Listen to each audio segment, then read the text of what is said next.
Hi, my name is Dr. Amee Daxini and I'm a dermatologist. I'm the founder of my clinics called Think Skin Clinic in Bangalore and also a skincare product called Gokin Positive. I specialize in regenerative medicine and it's my passion. So today I'm going to talk about Morpheus 8. All around the world there is a huge chatter about Morpheus 8 and that it is now going to replace facelift. So let's get into the details of what is Morpheus 8 and actually can it take over the other anti-aging procedures that we use for facelift like threads, dermal fillers, botulinum toxin and of course surgery. Morpheus is generally recommended whenever we want collagen remodeling or sometimes even fat resorption. So it's done in times where we need skin tightening for anti-aging, but I love it for acne scars because the amount of collagen remodeling and the scar remodeling happens is amazing. Certain before and after pictures will be shared in which you will understand how much it grows with time. The second thing it can be done is to reduce the fat content of a particular area. So like you have double chin, you have your jowls, you sometimes notice on your arms. This also can be reduced because the fat is necrosed when the bipolar radio frequency reaches the subcutaneous tissue. So thereby giving you a more chiseled, slimmer as well as tighter look. Generally, Morpheus is done once in 4 to 6 weeks for about 4 times.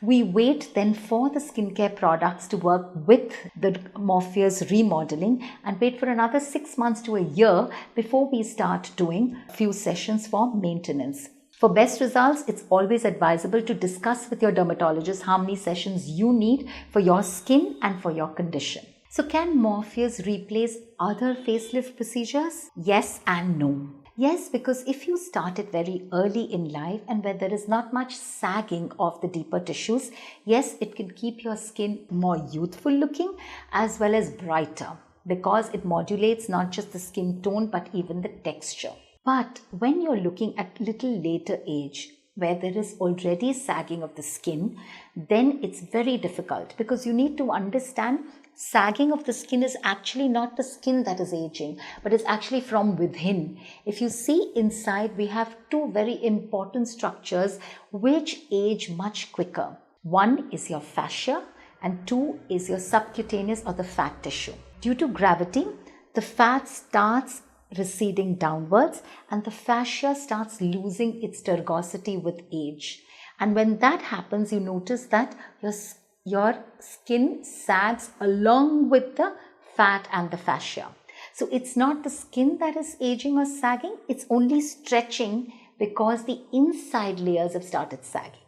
Now, if that is your skin, Morpheus itself cannot work because Morpheus only penetrates up to the level of the subcutaneous or the fat tissue. It cannot go down up to the fascia where we need a lift when we're looking at facelift.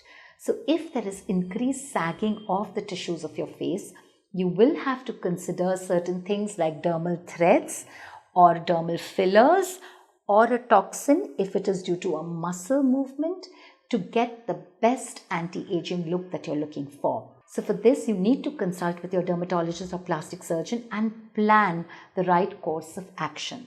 But Morpheus, remember, is great for skin remodeling, improving the texture as well as the tone of your skin. So Morpheus 8 is also a type of microneedling using bipolar radio frequency. But the advantage of Morpheus over other microneedling procedures is that the needles penetrate in much deeper. They go all the way up to 4 millimeters of our skin. Now let us just go back a little and understand what are the layers of the skin. If you look at the topmost of the epidermis and dermal layer, it's about 1 millimeter. If you go further down, it comes to the fat tissue as well as your fascia and your muscles, which go all the way down to 4. Now, if you need to see the right action, you need to go in further to give us the best lift. But how does that happen? When Morpheus needles go in and the radio frequency is discharged, there are multiple things that happen in the surrounding area. The first is heat is generated. That heat causes control injury of the skin, which further promotes healing, by the way of collagen remodeling, increase in blood supply in that area, and helping the tissue to repair and regrow, which is where you see regeneration of the skin as well as skin tightening.